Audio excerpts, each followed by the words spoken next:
Butelevu tuli ku Soul TV program Omunnyo ku Makya nyongera nero okubaniriza enkyalero mbabuuzaako nti mwasuze mutya basebo mwasuze mutya banyabo amanya agange nze tusima Apollo bakulisayo mu program musunsuzi akadde kano kabeera kakubaganya birowoozo ku nsonga z'ebyobufuzi ebyobukulembeze n'embeera ez'abantu ababulijjo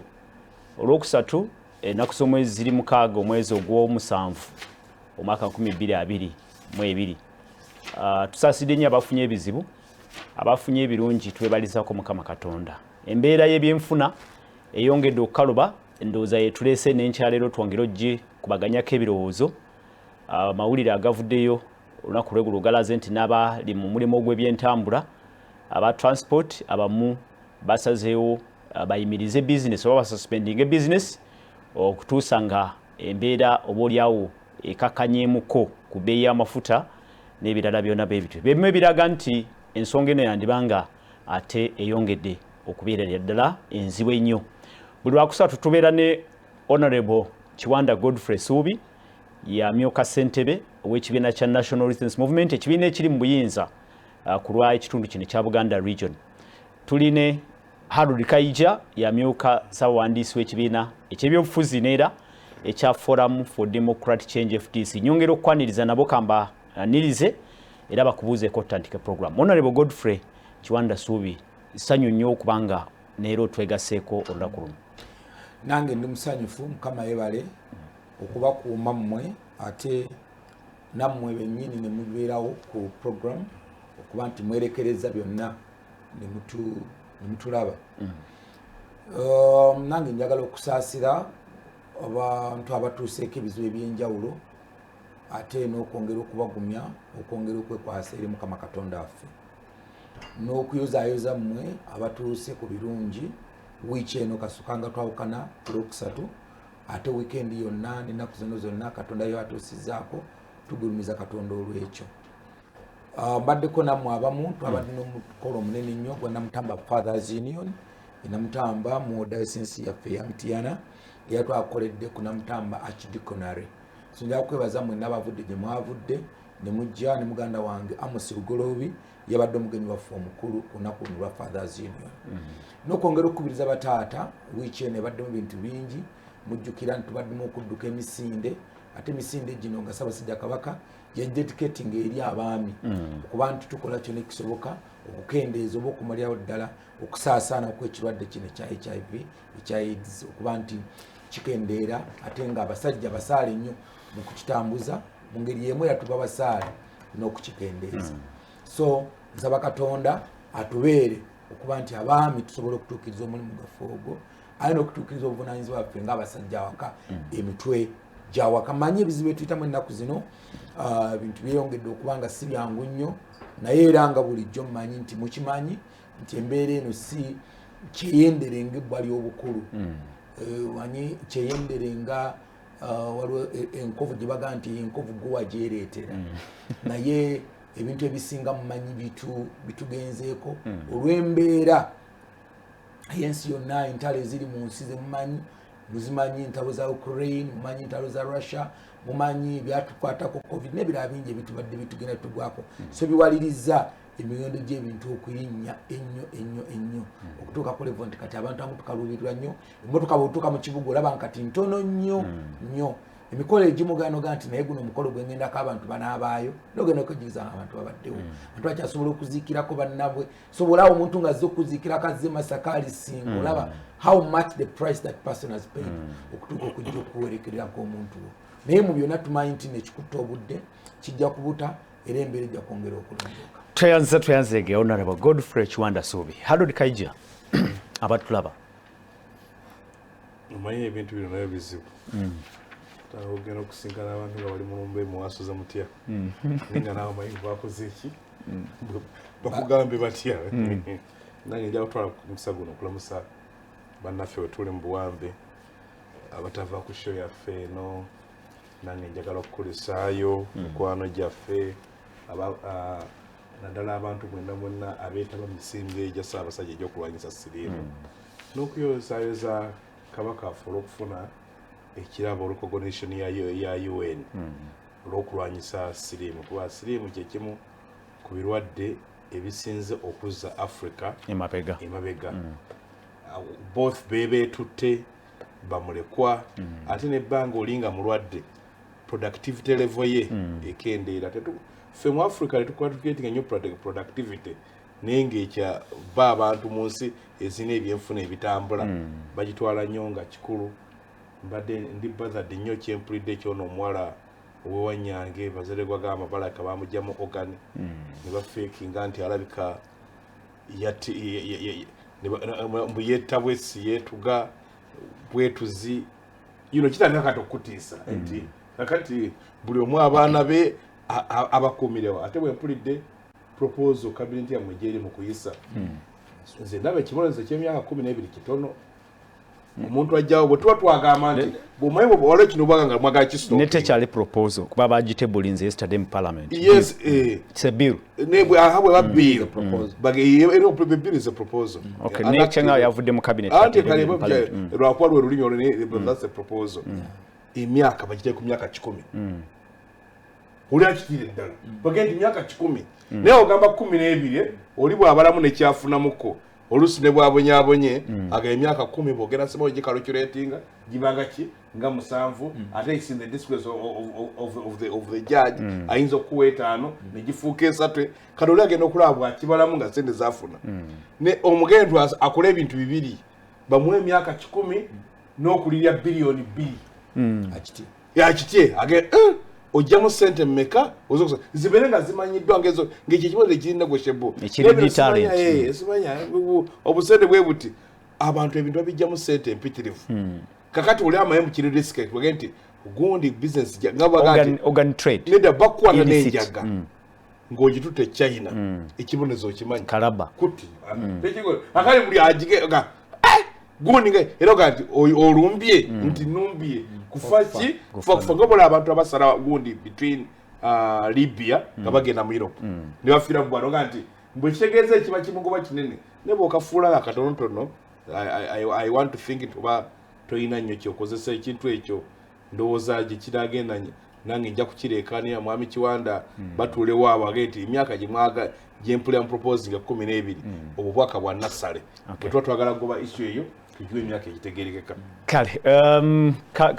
kayija wiiki mu dakiika emu babiri so far wiiki Uganda nzibu amafuta abamu kati bagagula $5 kati wogasanga 6 e Kampala odduka buddusi oyingira bwe gaba wansi wa 6 omanya gali fake era abalabamu alanso gakeberamu kati amafuta agatazitowa kati mangi ku market watu banye byamafuta agazogera ujanga bogavuga bogakozesa nga bayina bibagateeka mu lusi bagateeka mu parafini gasobole okujja fero akwantu twafirwa wali omwagizi waffe wamanye Rukonjiri nenga ate yamanaginga ne SS za Dr. Besije omukyala Gawuda yatufaako olunaku lwata Dr. Besije ne bamukola ki bamuta bali bakamuta musanga binamuga nti Gawuda afudde yali mudda nalaba Dr. ngagamba nti bagenda kuziika ye Rukonjiri yazikitwa ku Monday Dr. bamuta ku era cash bail milioni 2.5 ne munne mukaaku izo ne ziba 5 twalina ba activist abalala bebagamba public nuisance ne abagundi ya mitwalo 22 naye ate mu kooti yemu nensangamu abaana abato ekintu ekyankwata Kenya mwalimu abaana nabo bebakwata yanku Jinja Road bali 17 noza 18 uba bateekaawo bonna ogundi waliwo gye bayita okukkiriza omusango pre-bargain tetera kukolera ku police naye nagyewuunya bonna ne bajja ne bakkiriza nti omusango bakoze babba busimu bakuba bantu bakola biki kakati olwagira omulamuzi n'agamba nti ekibonerezo kya mwaka gumu naye bubulya lwaki gavumenti omulamuzi asaana akusonyiwa ng'obula abeegayirira kakati nga buli omu ayogera ebimukwatako bakulaga baava wala abakulaga tebalina bazadde tebalina ba Luganda tebalina makaawo basula tebalina address n'atuuka nabo ekibuzo kya kukola community work ennaku musaavu nene ngamba bano abaana ab'emyaka egyo betulese baleme kuba na address baleme kuba na nganda Uganda egenda kutuuka okuba enzibu ennyo okubeeramu ekyo kyo simanyi bannaffe abali mu bizimbe ebinene okuliko abasirikale okuliko baki ekirala kyendabye ennyo nti obutayimbwa obugundi bupevers bukomyewo bw'amaanyi ne kasabuni bw'okaleka wabweru tokasanga nti petty theft n'obulisiya sema mu bakubira Lord Councillor Mukwano wa Jeremiah Makya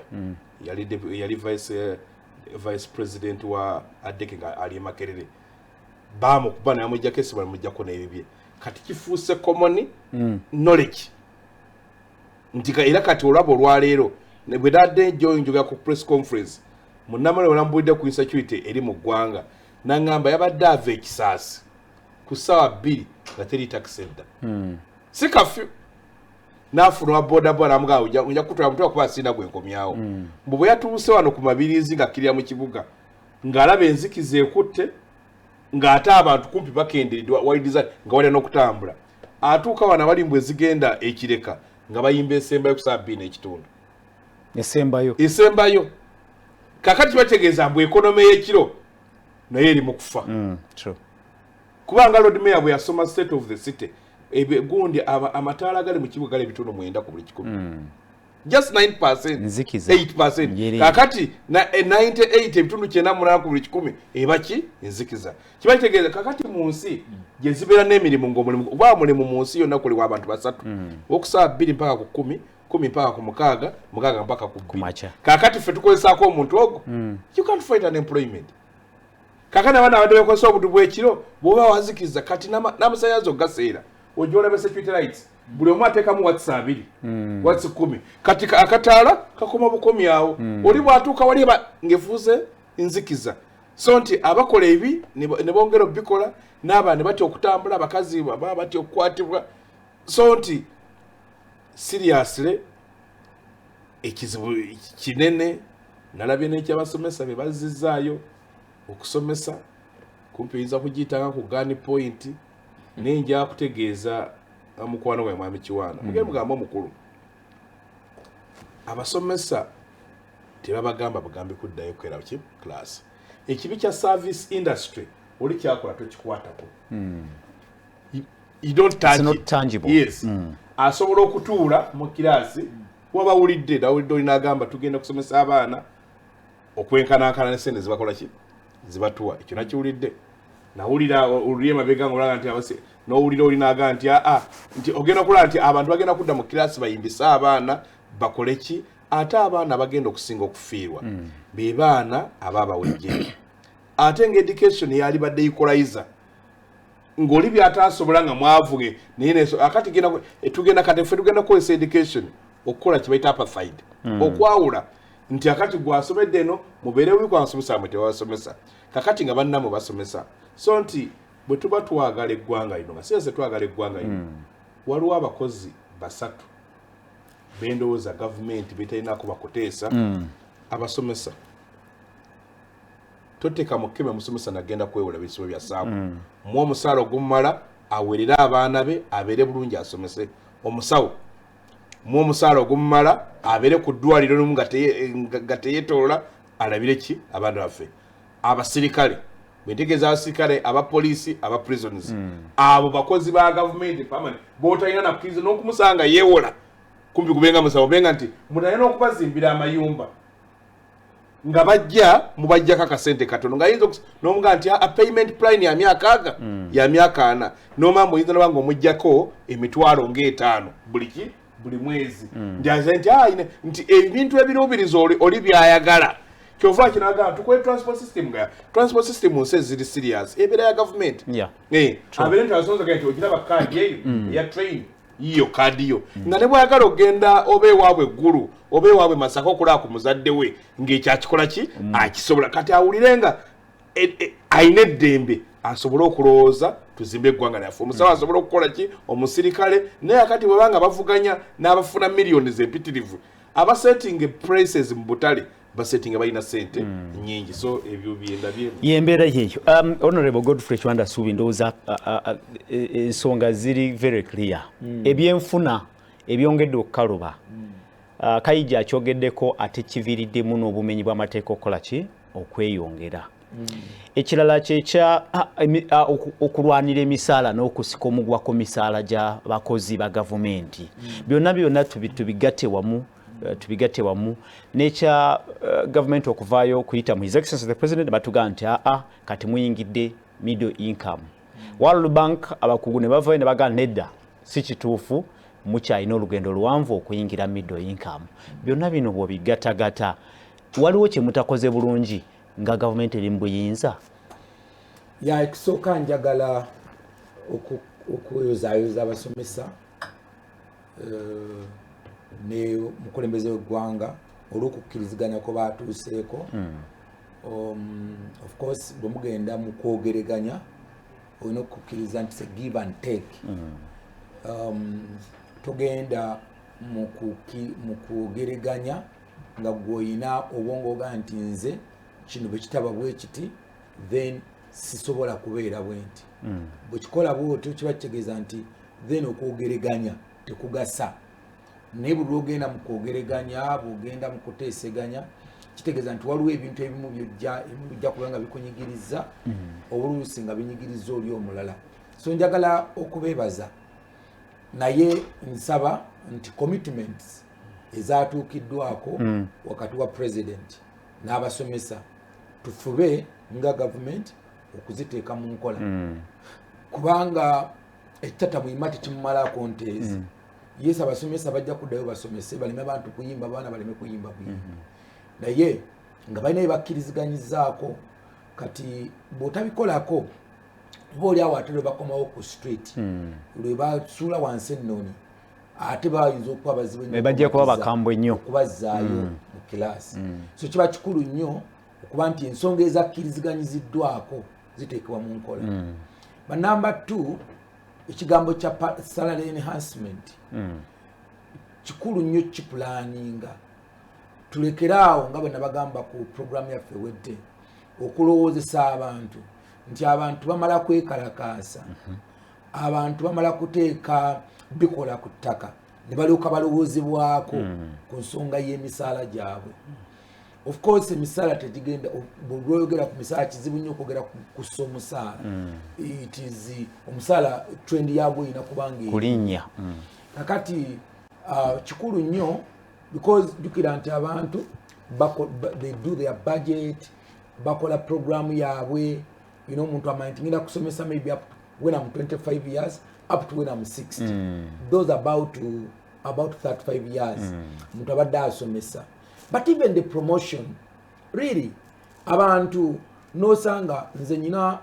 mwanyinaze gwe nasoma naye Harriet Mukanteeko. She's a classroom teacher. Up to where I am now,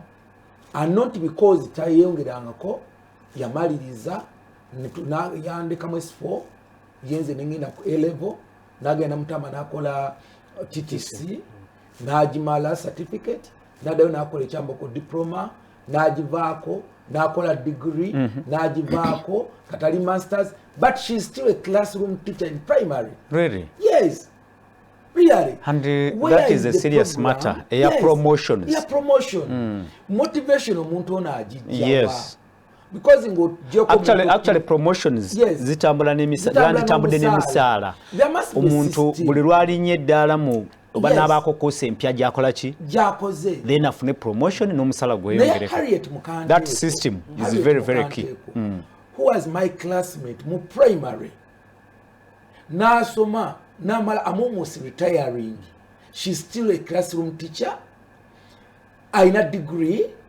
aina diploma, aina certificate, and she was almost the best. Actually, she was one of the best. Kitegeza ye upgradinga naye omusala ne gusigalanga guli level ne sigalanga yemu. Azadde abaana n'abaana bali kumpi kuzaala.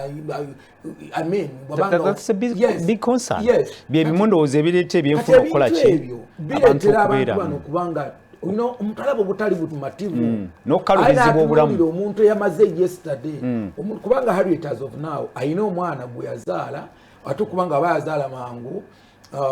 omwana wa senior football was about because those about 20 something years naye yamala already wabanga aina some family are connected somehow nga yamuyitako na is a head teacher somewhere so it's very chimalamu amaanyi so wabeerewo system ereme kubeera omuntu asasula sente zenkana kyokufuna okuba posted for you to be posted as a head teacher as a deputy head teacher kireme kubeera nti Apollo ye olwokuba Apollo yayina obuyinza and you must pay. By the way, you must pay for me to be promoted. Yes. Nabadde ngamba omuntu omu nemugaya omwana affe yagize nagamba okuyingira ku payroll yanga obukadde omusanvu sina gye ngula ki so oyina okugulirira ate bakakade bakuwadde sente omujjako miliyoni 10 miliyoni 7 miliyoni 10. Just imagine one day I talked to one waliwo omwami mulagwena nagamba ye yali in another district very far district nemugamba what's going on nga nagamba no you need 5 million shillings 5 to 7 million shillings okubeera nti bakutuuka ku level kuteeka ku teacher of a grade some grade school erisookerwako nemugamba yikati sente ozijjawa eggwanga lyaffe libadde ki and where does this person going to get 5 million shillings ye bwazifuna yagenda kufuuka ki that means naye agenda kufuuka mufere agenda kukola kyonna ekisoboka either atandika okusoba sente za PTA ku masomero kubanga zino za parent ezo zebasasulayo ayagala okujjayo 7-8 bwe yasasula so it ends up nti newankubadde banyigiriza kaija atuteyo omwana ku ssomero amutwa Apollo but Apollo olwokuba amanyi nti promotion yagisasulira alina okunyigiriza kaija omuzadde ajjeyo sente ziri miliyoni kubanga omuntu akiwuliza ayinza okulowooza Apollo akutalo kale bazimugjeeko anti kaija yagala promotion naye tamanyi nti at the end of the day era gojjo zisasula kubanga Apollo gobawa promotion ajja kunyiga kyonna ekisoboka atondewo n'ebitaliiwo obeerenga sente zonna yasobola okuzijjayo so kati ekyo ekigatta ne salary enhancement no katono nyo honorable ng'ekyo okyogedde oyogedde nga kiri referringa ku education sector per se naye ate ne sectors endala kirabika kikatinga across the board simanyi oba mwalabyeko ku information eyafulumiziddwa weekend ku kitongole kimwe kya government ekya National Water and Sewage Corporation nti abakozi abamu favoritism nepotism abamu abali abakayingira bwe batyo gendo bali ku misale anyway it's a matter of investigation things happening it's all over bogano obuzambo abali mu promotion system nenda gendo obuzaba ali mu health bakugamba mbwajja zino project nezijenne zaga project smart projected bwe balonda projected akalwa ganti waliwo abalina mbunajja nakima nga byane balwatevuzi babeeraawo ebiproject balinda ne bajja nawe emisala minenga kya myezi 6 ng'omuntu sente zakola emyezi 6 gwozikolera emyaka 10 naddana ne balinda ekirala nga babeereyo balinda bulinzi ebiproject neng'ogyeko ekyo ekya project honorable Kaija ekyo twawulidde okuva mu National Water and Sewage Corporation it's still a rumor tekinabakakasibwa naye nga boogera ku system ku standard y'emisaala ng'ono yakayingira n'alinyisibwa speed nga talina naki naye nga waliwo abaluddewo ebbanga lyonna nga basigadde nga bali ku misaala bwe gityo naye ng'ogyeko Kaija bwajja naye ate ng'ogyeko n'ekyo which is okay but of course it's bad naye ate n'okuba nti organization aga nti singa Katonda akuyamba n'ofuna omulimu UNRA Katonda bakusamba n'ofuna omulimu URA n'ofuna omulimu Uganda revenue mu national water kamuntu you know with that perspective fena tugenze kusoma ne Kaija tusomye fena tusomye we studied to cause accounting but economics Kaija nafuna omulimu URA nze nengufuna mu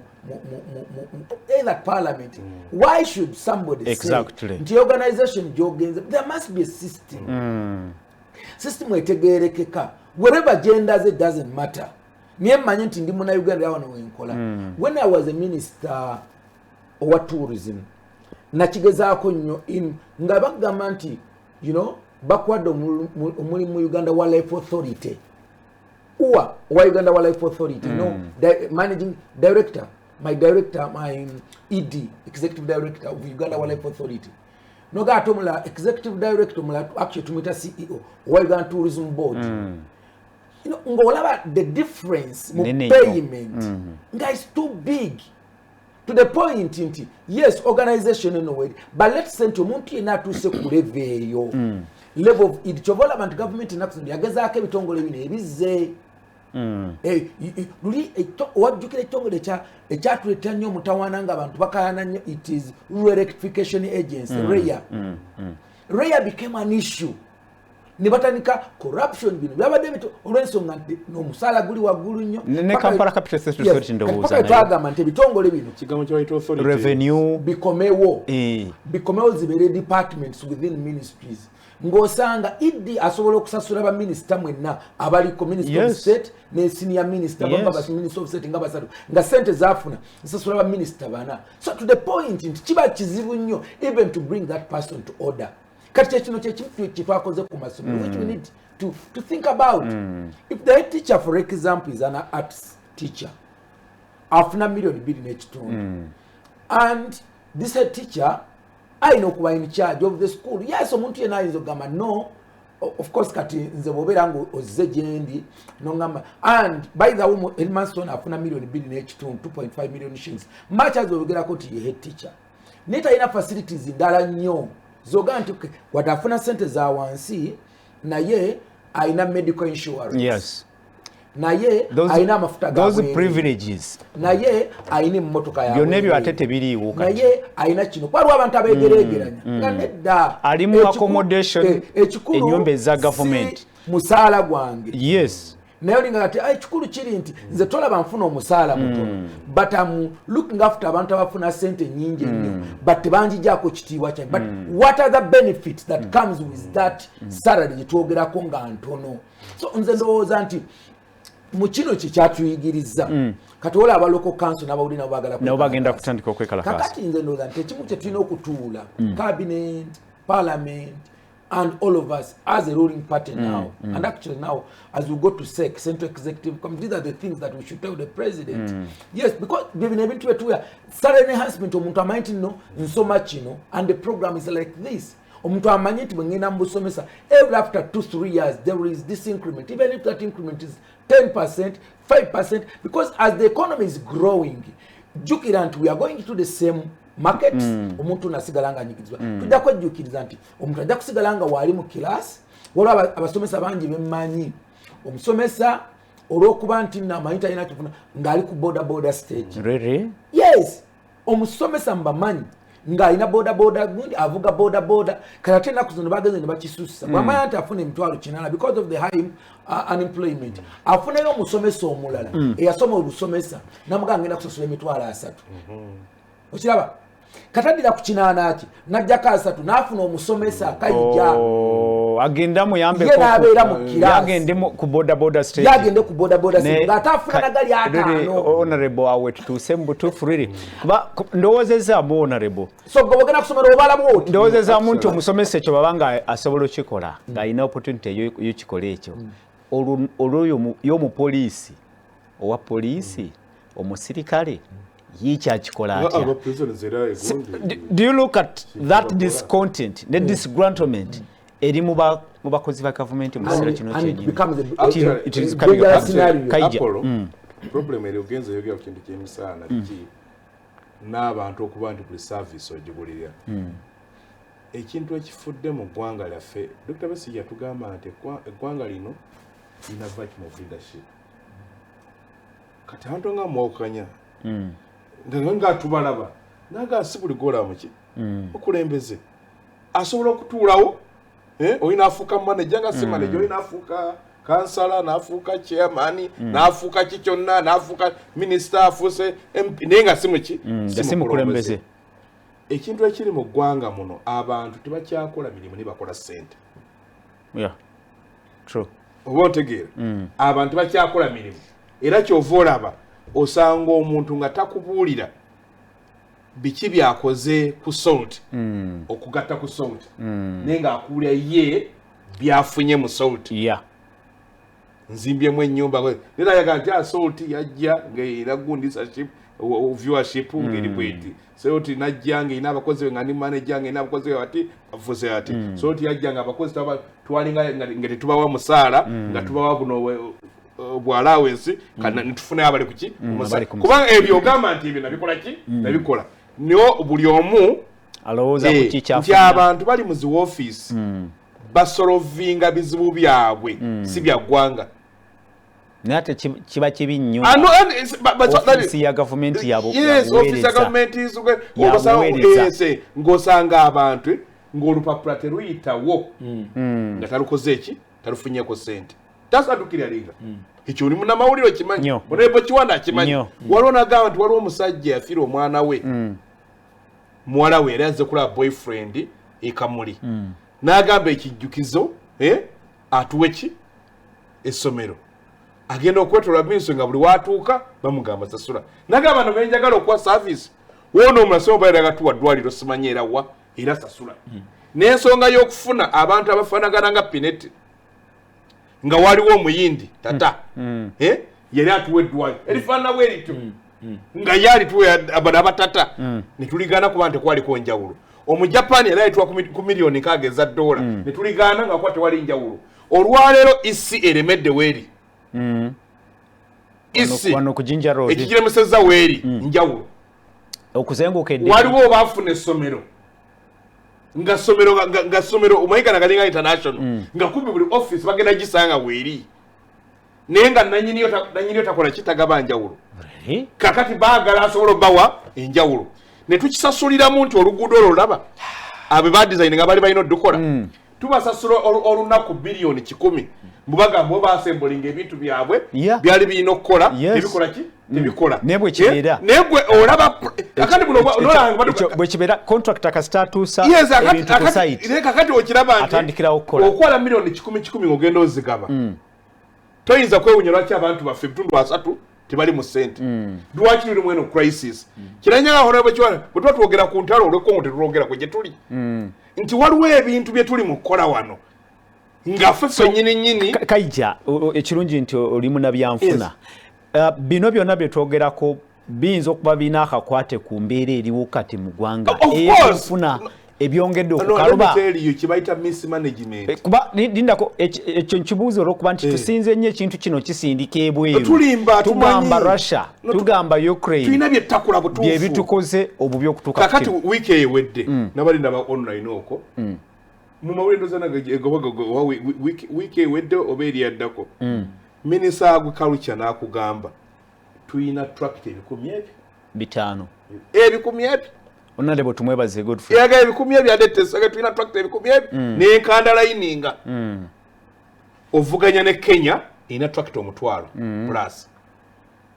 naye ng'ogamba mbu ebitundu 4 ku buli 10 Bannayuganda badipenda mu bulimi nibo bawadde ki tractor 500 bandu balimisa obukumbi bwabwe ne bacontributinga ku GDP ebitundu kwota GDP ebitundu 25 ne bwogenda mu budget n'oba biliyoni 5 toweza na wano ki na 1%. Kakati Bannayuganda ebitundu 8 ng'oyagala abe productivity nakutandikidde productivity oyagala oli akole nnyo niyo muwadde ebikozesebwa kubanga singa tuyina tractors ne bwogamba kale tugambe tractors kati 15,000 oba 12,000 ola production erinnya ene mwanyi gye tufunamu dola miliyoni olusanvu miliyoni 7.5 yali badde egenda mugundi mu billion dollar olaba byekyusa tulina billion dollar wano akakulaga ekirala olupapula lwayinaano olw'obuzava agenda olukebe lwewukewedde mwaliwo omusajja amwita Begumisa musobuzi waki wa Nuuni ng'akulaga minisita ya agriculture sente zeewandiika ez'ennuuni yakulaga 2015 mbu twafuna miliyoni 3 mwemu ye n'agamba nedda twafuna miliyoni 2.7 mwemu kitegeeza ki ekyo ebibiri ebiramba tebabikola ki 2.5 tebabikubuulira ekitegeeza oba tobirikodinze ne mu URA era ke kasente ke bakola ki batakisinga kali ke bakurikodingidde kakati zino sente z'oluuzi yagenze okubala emyaka nga buli wakati 2018 nagamba ndowooza balikodinga miliyoni ziringa 5 nga twafuna miliyoni 5 mwabiri kaija lindako katono oyo musobozi wa lindako mudakike mu kaija waliwo kyenzijukidde era nakyo nkiwuliddeko mu wiiki eno yennyini nti ebimu ebitadde nnyo akazito ku ikonomi yaffe be bantu abatono abasasula emisolo lindako kigambibwa nti abalina zi bizinesi ennene tebasasula misolo bwe kigambibwa nti ffe abatonotono abawansi ate ffe babinikako emisolo emingi n'omaliriza nga ne bizinesi ekutuse ekwemeredde eno gundi gye tuli mu kumaliriza eno financial year gye tuli mu kuwakwega ebadde ekulaga mu gavumenti ebadde ewa abantu abo tax relief za trillion 8 ababidi abanene gwomanyi trillion 8 boziza kyezikola trillion 8 noboziza nga abadde batwe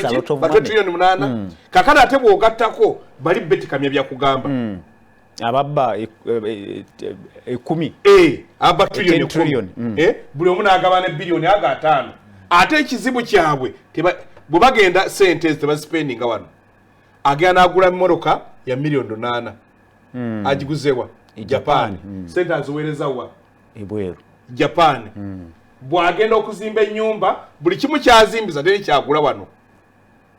holiday tagikolera wano n'abadde amanyi abadde atambula ali mugundi mpuliramu ekya lifestyle audit yes kakati nga sente zaabwe zonna n'ezo zibakubyeko bazikola ki kubanga egundi waliyo corruption yali productive e Japan nga Abajapani zibabba bazikomyawo ewaka nga zirimu economy kakati bano n'owulira kati nakunyumiza wano olinga alina omwana yes omwana nga ali Canada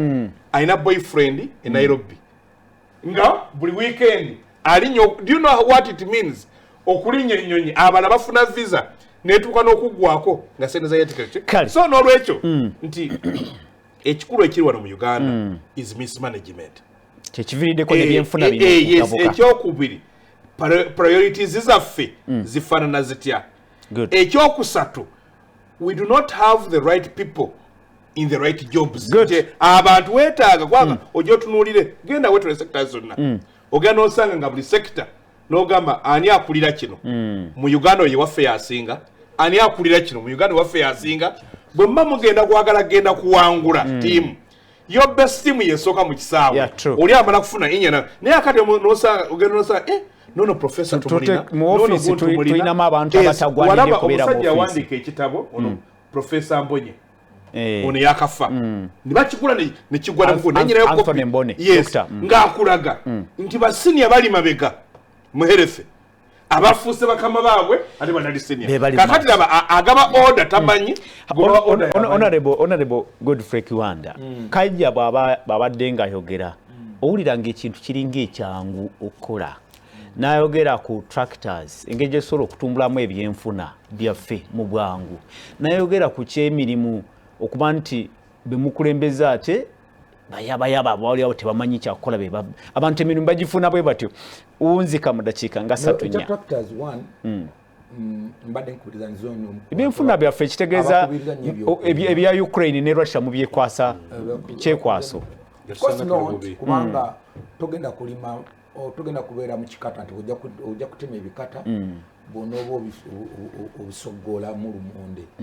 muveemu n'eggalani y'amafuta togenda watemya amatooke bwona otema ettooke nti bwena baligiza ennyonnyonnyo bwena baligwa bwe riti ligireko amakerenda g'olina okubira so much as we can do very well in agriculture olwo ebintu bye tulina okufuna okuva ebweru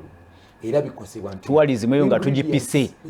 tuwalizimuyo nga tugipise ensimbi zivamu zimanyi tuwalizimu ng'ogipise era bunaku nkibagamba tourism cannot work under isolation bweyogera ku kigambo kya security teri mulambuzi agenda kujja wano ngalawo omukazi bamusiseeko akasawo teri mulambuzi agenda kujja wano ngala bakugamba nti ekyoka kyokola ku street ekitono ennyo bwe nali mu ministry of tourism I wanted to bring tourism. I want to manage it's them. What tourism is about? No, you want to go la basika Rolex. yasingira 10 must benefit ngalaba nti kintu kinakifuna nagende kasese ningamba because na introducing I was trying to introduce what you call tourism was a border omwana border alaba atyanti afunamu mu tourism. So anyway chengeza ko kugamba nti tekusobola kukola kyokka ekya tractor kikulu n'ekya tractor ulone bobuza kaija if you go to especially in central districts one of the Mitiana where this time now the wentegeka mu baneiba banginyiza okubanza enzeka atekateko okufuna tractor okulima acres bili kwali wenjagala okusimba ebisagazi byente nenga nkabaddewo but okusinza kati kubufibwa abantu bayina omuntu ayina atano ku 10 omuntu ayina 10 land fragmentation. Yes, even when you have a tractor ne wogikozesa because plantation zilize twalabanga walabanga n'otunanoga kasoli muvuze banga lino lyonna mvuze eka 50 eka 8 we no longer see that. Buli ananga amita General Musajja waza brigadier General Musajja waza is in my background. Aina ekazi ndoza aina square mile. Of course aina tractor system weri kati ministry ya culture kwa tuwetaga na broad tractor bakwa tractor nogikozesa nozijjayo. Yeah. To me of course twakigezaako ne kusabu counties okuteka out tractors boteka tractor kusabu county okuyita we myezi 3 enoge nokulanga bagisibeko trailer ate bagisubirako block teri kyonna tractor za ekyo ekyo kyekimwera kyayogeddeko ekya mismanagement. Yes, tractor bwebanga yaletebwa okuyambako abalimi ate otuusa okugisombesa ziblock kakati nanti mbadde ngezaako ne nakino Mamikaija kyayogezaako nti mismanaging probably from the household level not just from the top leadership no. Yeah, because even from the household level, President President yagenda oba minister nateka block ku tractor. It's because there is a chairman LC3. Okay. Kakati. Akadde katwaliriza. So, honorable. Ku kigambo nga ekyemisolo. Of course, abantu gine misolo ono Mamikaija akimanyi. Tax holidays. Tax exemptions abanini tebasasula misolo ziri in law ziri mateeka waliwo companies waliwo gunze tugoberera ngozi wala misolo gye bali bagamba penalty no tetwogera kwa investors abanene mu government ne abalina business tebasasula misolo abantu abo fa abatono fe tumenyeka ne misolo problem ekiriko nti n'abaweda tax waivers abatwedwa tax holidays nga bandi baddaji kozesa bulungi nti Kaija sina tax holidays abajje pena bwepenya abamu. Now I have to honorable Wonzi ka neda munamawulire sayina kuleka fukisa kwa mweza gokera bidde problem ekisinga ko amaikola kwa katwina omuntu munene twina waseke kyabi kupikira bonage no byogera ogera bannange kizibu kino abantu bemu kusonywa sente lwaki maga nti banne tubasonye ba kati mutu okusene tereze bwa ekisinga obunene ku kyo people even misuse it. Yeah. Nti lero Kaija abagenda kutandika university tulina ebintu byetwateeka kaunti ebintu ebyo ku muntu agenda kutandika education institution bya abinonera bwerere tebiriko musolo kati Kaija akozesa omukisa ogwo gumuweereddwa n'abala ba Apollo bakiwanda ne bayita mu Kaija ne bona bafuna yes kwa bintu bina betwalowooza nti aleta kufixinga like in the midst of tourism mu ministry tukiriza abantu ba hotels okweta TV bichewe no bigenda mukola mu hotel ne bimaliza nga bigenze maduka gaabo bimaliza nga bigenze maduka kati omuntu yalese ekintu nga yita kisasulide yes tosola competinga naye Apollo yera yalese nga asasulide ko musolo so I agree with that kati obulyako bufanana bwe buto problem ebuliko ndi tebuli just here but even ne mu bwongo bwaffe bwennyini kati ate ekyo kyokola gwampuliriza ndaba wanulayo otto omulimu gwa mutabani ate ofiirawo nnyo mutabani okuba nti asomye mutabani otagenda kuba obusina mu kisogo ku bypassinga bwato yandibadde yeetaaga okuba nga alina kampani y'omuntu omulala gyagenda okukolamu but the fact that ogitattanye nti naawe ne mutabani wo in future tajja kuba honorable nonsonyi olwakadde ngenda kwedda dakiika 2 kwatisiza dakiika 3 zokka kozesa dakiika 2 essuubi liriwanga tutandise okulaba ne kampani ngeza bus kati zizo zigalawo tugendawo tulaga wakati no ekisooka kwe kumanya nti ekiseera kyo tekijja kubeerera tekijja kubeerera tubadde mu bintu bingi era mukimanyi nti ekintu kyokka ekiri permanent is change naye ebintu bijja kukyuka and they will change for the best. I know. Of course, waliwo ebintu bingi ebikolwa government ekola ku kino okola ikanti Embeera fixed. Niye ekimu kye tulina okwenyigiramu kati ekinene ennyo nti abantu baffe amaanyi bwe tuba tugateeka nga bwe twayogeranga mu covid bwe twali mu covid abantu bagamba nange ayinawo ekyalo gendo nejjo nasanze omusajja nti mu covid yasooka bwe nagenda mu kyalo nasimba ekaze mwanyi 10 today I began into the serious production ntandise okukungula after some few months. So ekimu kye tusinga okubeegayirira nti mu kiseera bwe kibeera nga kibadde kizibu nga kino, let's go into production, tugende mu massive production. Kino Kaija kyayogeddeko nti because the only way we can beat this is through export. Ne bwe tuba nga ffe tuweereza ebweru bitono, gobogenda ku luguudo lw'ejjinja side y'emmotoka ezivaako ebweru empira gyenyize paka mutaka naye ate bwe ziba byetufulumya bitono nnyo kitegeezese honorable mbadde nsaba tubeera nga byetufulumya tujja kubeera nga tulinga bola Uganda bebeera nga eringa olusoggolo ng'ennyingiza yaffe efaanana bweti kyokka ng'enfulumya yaffe efaanana bweti, and most families are like this. Eno y'ennyingiza, eno y'enfulumya. Kati amaanyi gonna gola gavumenti geeteeka mu zino programu zonna twagala kukyusa lusoggolo luno, eno ebeere nga y'ennyingiza, eno y'enfulumya. Naye kino kituukako, it doesn't take a lone government, ffenna tulina kuba involved. Good, thank you so much. Kaija eddakiika ery'emu tusiibule. Agezi nasembe ku enoti ya production bw'otuuka ku Jinja Road biroole ebijjaano nga bizitowa biddayo byerere production tukyogerako naye tetunakola ebyetaagisa okukola production nti ekikyegenda ekizibu ekiri mu Uganda nti tiimu yaffe gye line up tewaasa kuwangula mupiira tukole ki? Yes, no, nga usibula wa magezi you are a government in waiting. Yes, nagezi ndaba kuba the other day nayogera nga njogera ku Royal Bank of Uganda jondoza nagichakudde nestuka banking rate bajongeza yes ne oluse sokubera lending rate yes sokubera counter productive esobola naye ate kabinga inflation yes no esokulinyisa gundi interest rate is affecting ebintu ebiraso botaji kozesa bulungi nayo kyo ino okuba nti government ekole eki mu kiseera kye. Yes no ne ali kiri kyenkugambye nti bwe tutalekerawo teeka abantu mu bifo nga tubadde kulyamu ssente nga reward system nga kikyogera gamba nga kyogezo gati corruption ndio ani go promoting singa omuntu abeera mu kifo n'amanyambu yakifunda ku merit abane passion n'amanya basobola okungoba ne kati omuntu bwabeera mu kifo ng'amanyi Apollo mukwano gwange Kiwanda mukwano gwange naze kyembadde ngamba n'abantu abamu nga saakaluka yala ndi bwe tuba twagala n'okufuna mu East Africa this time around mwami Kiwanda musindika abantu gamba kibagenda okwogera ki yugasi bino muntu wa fono alabika yakola mwine ya mugande mu balancing bitwetedde obuzibu alaba Soul TV program Omunnyo ku Makya bweto betambudde nkyaleero nteekeko baza mwena abaddeko ku program ate nebaze ne bakama bange mwena abali emabega wa program Honorable Godfrey Chwanda Suvi sanyu nnyo okuba nti obeera naffe every Wednesday. Naye njagala okubaza Omusumba Aloysius Omusumba Aloysius Bujingo okuba nti yatirawo mukutu good nitwogera n'abantu good Kaija may God bless you. Kaija, it's a pleasure. Walo yagenze nangambuge mbogenda yakusabe ne mugamba yakasabe gwe mumu mujasabiti wamuli yagenze nangambe ne mugamba yi